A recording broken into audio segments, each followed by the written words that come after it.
రెడ్డి అరెస్టును మనందరం కూడా చూసాం. ఇప్పుడే కౌశిక్ రెడ్డికి కరీంనగర్లో కోర్టులో బెయిల్ రావడం జరిగింది.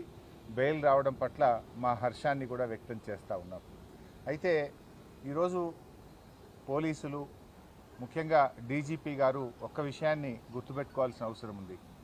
రాజకీయ ప్రేరేపితమైనటువంటి కేసుల్లో మీరు తొందరపడి కేసులు నమోదు చేయడం, బెయిలబుల్ సెక్షన్స్లో కూడా అర్ధరాత్రి పూట అరెస్ట్ చేయడము, రాత్రంతా పోలీస్ స్టేషన్లో కూర్చోబెట్టడము, ఉదయాన్నే కోర్టుకు వెళ్తే బెయిల్ వచ్చింది. ఇది చాలా సర్వసాధారణం అయిపోయింది.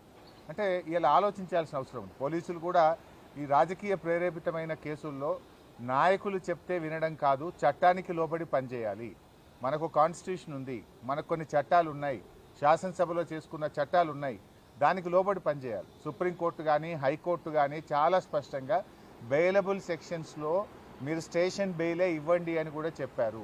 మీరు బెయిలబుల్ సెక్షన్స్లో కావాలని అంత పండగ పూట ఆ రాత్రి పూట ఏదో పెద్ద డెకాయిట్నో ఒక టెర్రరిస్ట్ను అరెస్ట్ చేసినట్టు 30-35 మంది పోలీసులు కౌశిక్ రెడ్డి మీద పడి అరెస్ట్ చేయడము, ఆయనను తీసుకువెళ్ళి కరీంనగర్ పోలీస్ స్టేషన్లో రాత్రంతా దోమలు కుడతా ఉంటే మీరు పోలీస్ స్టేషన్లో కూర్చోబెట్టారు. ఏం అవసరం ఉంటే రాత్రంతా కూర్చోబెట్టాల్సింది? పండుగ తెల్లారి మీరు అంత కావాలంటే అరెస్ట్ చేయడానికి ఏమైనా ఇబ్బంది ఉన్నదా? ఏమైనా అడ్డంకులు ఉన్నాయా? ఆయన ఏమైనా పారిపోతాడా? ఆయన ఒక గౌరవ ప్రజాప్రతినిధి కదా. అంటే ఇప్పటికైనా పోలీసులకు, నేను డీజీపీని కోరుతా ఉన్నా, మీరు పోలీసులకు ఒక డైరెక్షన్ ఇవ్వండి. ఈ పొలిటికల్ మోటివ్ కేసుల్లో ఇలా ఎప్పుడు పడితే అప్పుడు అరెస్ట్ చేయడము, అర్ధరాత్రి పూట అరెస్ట్ చేయడము, పండగ పూట అరెస్ట్ చేయడము మానుకోవాలి. అండ్ బెయిలబుల్ అఫెన్సెస్ ఉన్నప్పుడు స్టేషన్ బెయిల్ ఇవ్వడం అనేటువంటిది సరి అయినటువంటిది. మీరు ఏం ప్రయత్నం చేస్తుండ్రు? మన రేవంత్ రెడ్డి గారి ప్రభుత్వం కౌశిక్ మీద అక్రమ కేసులు బనాయిస్తూ 28 కేసులు ఉన్నాయి, ఇతని రిమాండ్కి పంపాల్సిందే అని మాట్లాడుతున్నారు. ఎవరు పెట్టింది 28 కేసులు? రేవంత్ రెడ్డి ప్రభుత్వం రాకముందు కౌశిక్ రెడ్డి గారి మీద ఒక్క కేసు కూడా లేదు. ఈ కేసులన్నీ ఎప్పుడు పెట్టినారు? ప్రశ్నిస్తూ ఉన్నాడు కౌశిక్ రెడ్డి. ప్రజల పక్షాన, బీఆర్ఎస్ పార్టీ పక్షాన రేవంత్ రెడ్డి ప్రభుత్వాన్ని ప్రశ్నిస్తున్నాడు కనుక ఆయన మీద ఈరోజు మీరు అక్రమ కేసులు పెట్టారు. ఈ 28 కేసులు కూడా మీరు పెట్టినటువంటివే. నిన్న కూడా కరీంనగర్ కలెక్టర్ గారి ఆహ్వానం మేరకు ఆయన మీటింగ్కి వెళ్ళాడు. ఆయన ఏమి పిలువని పేరంటానికి పోలేదు, ఆయన మీటింగ్కి ఆహ్వానితుడు. ఆ మీటింగ్లో ఒక సభ్యుడిగా నువ్వు ఏ పార్టీ తరఫున మాట్లాడుతున్నావు అని అడిగాడు. ఇందులో తప్పేముందండి? ఒక కౌశిక్ రెడ్డే కాదు కదా, ఈ రాష్ట్ర ప్రజలందరూ కూడా అడుగుతూనే ఉంటారు. ఈ 10 మంది శాసనసభ్యులు పార్టీ మారిన ప్రతి ఒక్కరిని అడుగుతూనే ఉంటారు. ఇప్పుడు ఆ మీటింగ్లో సంజయ్ గారు నేను బీఆర్ఎస్ పార్టీ బట్టలిప్తా అని మాట్లాడితే డెఫినెట్గా అడుగుతారు కదా, నువ్వు గెలిచిందే బీఆర్ఎస్ పార్టీ మీద, నువ్వు బీఆర్ఎస్ పార్టీ గుర్తు మీద, కారు గుర్తు మీద కేసీఆర్ గారు బొమ్మ పెట్టుకొని గెలిచి బీఆర్ఎస్ పార్టీ బట్టలిప్తా అన్నప్పుడు నువ్వు ఏ పార్టీ తరఫున మాట్లాడుతున్నావు అని కౌశిక్ రెడ్డి అడగడంలో తప్పేముంది? ఇది కౌశిక్ రెడ్డి ఒక్కడే కాదు, రాష్ట్రంలో ప్రజలందరూ అడుగుతూ ఉంటారు. నిజంగా డెఫినెట్గా కౌశిక్ రెడ్డి ప్రశ్నించడంలో తప్పు లేదు. అంత మాత్రాన ప్రశ్నిస్తే 3 కేసులు పెట్టారా? ఒక సంఘటన మీద, ఒక ఇష్యూ మీద 3 డిఫరెంట్ ఫిర్యాదులు ఇచ్చి 3 కేసులు నమోదు చేయడంలోనే మీ ఆతృత కనబడతా ఉంది, మీ యొక్క కక్ష సాధింపు చర్యలు కనబడతా ఉన్నాయి. ఒకే కేసులో 3 ఎఫ్ఐఆర్లు పెట్టి ఆ రాత్రిపూట అరెస్ట్ చేసి రాత్రంతా పోలీస్ స్టేషన్లో పెట్టడంలోనే ఇది కేవలం రేవంత్ రెడ్డి గారి ప్రోద్బలంతో, రాజకీయ ప్రేరేపితంగా, కుట్రతో ఒక్కరోజైనా కౌశిక్ రెడ్డిని జైల్లో పెట్టాలనేటువంటి ఒక పగ, ప్రతీకారంతో జరిగినటువంటి అరెస్టే తప్ప ఇంకోటి కాదు. ఇవాళ న్యాయస్థానాల మీద మాకు నమ్మకం ఉంది. న్యాయస్థానం కౌశిక్ రెడ్డి గారికి ఈరోజు బెయిల్ ఇవ్వడం చాలా సంతోషం. పాపం పోలీసులు కూడా పండుగ పూట కూడా వాళ్ళకి టెన్షన్లు పెట్టి పోలీసులను కూడా నిద్ర లేకుండా చేసి పోలీస్ వ్యవస్థను, మీ కింది స్థాయి పోలీస్ అధికారులను, ఉద్యోగులను కూడా మీరు ఇబ్బంది పెడతా ఉన్నారు. అంటే ఇది కేవలం ముఖ్యమంత్రి గారు చెప్పిండ్రనో, ప్రభుత్వ పెద్దలు చెప్పిండ్రనో ఈ రకంగా అరెస్టు చేయడాన్ని మేము తీవ్రంగా ఖండిస్తూ ఉన్నాం. ఇవాళ ఇంకోటి, సంజయ్ గారు కూడా మరి కౌశిక్ రెడ్డి గారి మీద నెట్టారు కదా, మరి ఎందుకు సంజయ్ గారి మీద కేసు నమోదు చేయరు? సుమోటో ఒక్క కౌశిక్ రెడ్డి గారి మీద ఎందుకు కేసు నమోదు చేస్తున్నారు అంటే స్పష్టంగా మీ పక్షపాత వైఖరి, ధోరణి అనేటువంటిది ఇలా స్పష్టంగా కనబడుతుంది. రేవంత్ రెడ్డి గారి ఏడాది పాలన పగ, ప్రతీకారంతోనే ముడిపడి ఉన్నది. ఇలా పోలీసులు చేయాల్సిన పని, రేవంత్ రెడ్డి గారు చేయాల్సిన పని, లా అండ్ ఆర్డర్ను ఈ రాష్ట్రంలో మీరు పని చేయించండి. అసలు పోలీసులు తమ పని తాము చేసుకోకుండా ప్రతిరోజు ఏదో ఒక నాయకుడి మీద, సోషల్ మీడియా యాక్టివిస్టుల మీద కేసులు పెట్టి అసలు లా అండ్ ఆర్డర్ గాలికి వదిలేసినారు. ఏం జరుగుతుంది? రాష్ట్రంలో 23% క్రైమ్ రేట్ పెరిగింది.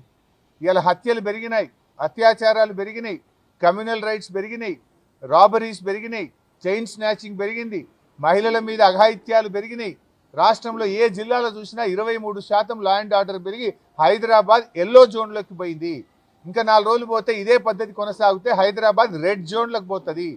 నేషనల్ క్రైమ్ బ్యూరో ఆఫ్ రికార్డ్స్లో ఎల్లో జోన్లో కనబడుతుంది. విదేశాల వాళ్ళు కానీ ఇతర రాష్ట్రాల వాళ్ళు కానీ ఒక రాష్ట్రంలో పెట్టుబడులు పెట్టాలన్నప్పుడు గూగుల్ ఓపెన్ చేసి నేషనల్ క్రైమ్ రికార్డ్ బ్యూరోలో చూస్తారు ఈ రాష్ట్రంలో క్రైమ్ రేట్ ఎంత ఉంది, ఇది గ్రీన్ జోన్లో ఉందా ఎల్లో జోన్లో ఉందా అని చూస్తారు. నువ్వు ఎల్లో జోన్లో రెడ్ జోన్లో ఉంటే ఎవరైనా ఇన్వెస్ట్మెంటర్స్ ఈ హైదరాబాద్కి వస్తారా? ఇదేనా ఈ రాష్ట్రాన్ని పరిపాలించే తీరు? హోంమంత్రిగా ముఖ్యమంత్రి గారే ఉండి ఇవాళ పూర్తిగా తన బాధ్యతల్ని నిర్వర్తించడంలో పూర్తిగా ఫెయిల్ అయిపోయింది ఇవాళ రేవంత్ రెడ్డి గారు. సో ఇప్పటికైనా మానుకోండి, ఈ కక్షపూరిత రాజకీయాలు మానుకొని పరిపాలన మీద దృష్టి పెట్టాలని చెప్పి రేవంత్ రెడ్డి గారికి వారి ప్రభుత్వానికి హితవు పలుకుతా ఉన్నాం.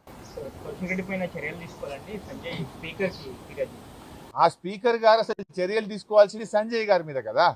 ఇలా సంజయ్ గారు ఓపెన్గా నిన్న మీటింగ్లో ఏం చెప్పారు కరీంనగర్లో, నేను కాంగ్రెస్ పార్టీ తరఫున పని చేస్తాను, సభ్యత్వ నమోదు చేస్తాను, కాంగ్రెస్ పార్టీలో నేను సభ్యత్వం తీసుకొని కాంగ్రెస్ పార్టీ కోసం పనిచేస్తా అని ఓపెన్ మీటింగ్లో మంత్రుల ముంగట, ఐఏఎస్ అధికారుల ముంగట, మీడియా ముంగట స్పీకర్ గారి దగ్గర మా యొక్క డిఫెక్షన్ పిటిషన్ సంవత్సరం నుంచి పెండింగ్లో ఉంది. తక్షణమే సంజయ్ని అనర్హుడిగా ప్రకటించాల్సిన బాధ్యత స్పీకర్ గారి మీద ఉంది. ఇది ఏమంటే ఎట్లా ఉందంటే చోరు ఉల్టా కోత్వాల్కు డాటే అన్నట్టు పార్టీ మారిన ఎమ్మెల్యేనే ఇంకా మా పార్టీ ఎమ్మెల్యే మీద ఇవాళ చర్యలు తీసుకోవాలంటున్నాడు. చర్యలు తీసుకోవాల్సింది పార్టీ మారిన 10 మంది ఎమ్మెల్యేల మీద తీసుకోవాలి. ఆ పిటిషన్ ఇలా ఆయన దగ్గరే స్పీకర్ గారి దగ్గరనే ఉంది. స్పీకర్ గారు తన విజ్ఞతను ఉపయోగించి ఓపెన్గా చెప్తున్నారు కదా, అఫీషియల్ మీటింగ్లో నేను కాంగ్రెస్ పార్టీ తరఫున పనిచేస్తా అంటున్నారు. అంతెందుకు కాంగ్రెస్ పార్టీ ఎమ్మెల్సీ జీవన్ రెడ్డి గారు కూడా వీళ్ళు ఈ పార్టీ మారిండు, ఈయనను పార్టీలో తీసుకోవద్దు అని కాంగ్రెస్ పార్టీ ఎమ్మెల్సీ జీవన్ రెడ్డి కూడా చెప్తున్నాడు కదా. సంజయ్ మీద చర్య తీసుకోవాలి, ఈ సంజయ్ పార్టీ మారిండు, ఇతను ఎట్లా తీసుకుంటారు, ఇతను హత్యా రాజకీయాలకు పాల్పడుతుండు అని కాంగ్రెస్ ఎమ్మెల్సీ జీవన్ రెడ్డి గారు కూడా చెప్తున్నారు. ఇంతకంటే స్పీకర్ గారికి ఆధారం ఏం కావాలి? అటు కాంగ్రెస్ ఎమ్మెల్సీ చెప్తున్నాడు, స్వయంగా పార్టీ మారిన సంజయ్ కూడా నేను కాంగ్రెస్ పార్టీ కోసం పనిచేస్తాను మాట్లాడుతుంటే ఇది open shut and mouth case. Speaker గారు తక్షణమే వీళ్ళను ఇవాళ అనర్హత వేటు వేయాలని చెప్పి డిమాండ్ చేస్తున్నాం. ఇన్ఫ్యాక్ట్ బీఆర్ఎస్ పార్టీ కూడా సుప్రీంకోర్టులో కూడా పిటిషన్ వేశాం. హైకోర్టులో అనర్హత పిటిషన్ పెండింగ్లో ఉండడం ఆలస్యంగా అవుతుంది కనుక సుప్రీంకోర్టులో సర్వోన్నత న్యాయస్థానంలో కూడా వేశాం. మాకు విశ్వాసం ఉంది, గతంలో సుప్రీంకోర్టు కొన్ని రాష్ట్రాల స్పీకర్లను 3 నెలల్లోగా అనర్హతపై నిర్ణయం తీసుకోవాలని డైరెక్షన్ ఇచ్చింది కనుక సుప్రీంకోర్టు నుంచి మాకు న్యాయం జరుగుతుందనే నమ్మకంతో మరి సుప్రీంకోర్టులో కూడా బీఆర్ఎస్ పార్టీ తరఫున కేసు వేయడం జరిగింది. త్వరలోనే సుప్రీంకోర్టు నుంచి కూడా ఆదేశాలు వస్తాయి, న్యాయం నిలబడుతుంది, అనర్హత వేటు వీరి మీద పడుతుందనే నమ్మకం మాకుంది. Thank you. కౌశిక్ రెడ్డి గారు ఏం మాట్లాడారు బ్రదర్? ప్రజల పక్షాన్ని అడిగాడు కదా. నేను బీఆర్ఎస్ పార్టీ బట్టలిప్తా అని డాక్టర్ సంజయ్ గారు మాట్లాడితే నువ్వు గెలిచిందే బీఆర్ఎస్ పార్టీ మీద, నువ్వు గెలిచిందే కారు గుర్తు మీద, నువ్వు గెలిచిందే కేసీఆర్ బొమ్మ పెట్టుకుని నువ్వు ఏ పార్టీ తరఫున మాట్లాడుతున్నావని కౌశిక్ రెడ్డి గారు అడిగారు. దానికి ఆయన సమాధానం చెప్పాలి కదా. ముందు రెచ్చగొట్టింది సంజయ్ గారు, బట్టలిప్పుతా అనే మాట ఆయన ఎట్లా మాట్లాడతాడు? గెలిచింది నిజంగా నిజాయితీ ఉంటే నీకు రాజీనామా చేయి, ఎమ్మెల్యేగా రాజీనామా చేసి నువ్వు ఉప ఎన్నికల్లో కాంగ్రెస్ పార్టీ తరఫున గెలిచి అప్పుడు మాట్లాడితే దానికి ఒక శాంటిటీ ఉంటుంది. బీఆర్ఎస్ పార్టీ కారు గుర్తు మీద గెలిచి బీఆర్ఎస్ పార్టీని మరి బట్టలిప్పుతా అని మాట్లాడినప్పుడు సహజంగానే మరి ఒక కార్యకర్తగా ఒక బీఆర్ఎస్ పార్టీ ఎమ్మెల్యేగా కౌశిక్ రెడ్డి ఆయనను ప్రశ్నించాడు. దాంట్లో తప్పేముందండి? Thank you.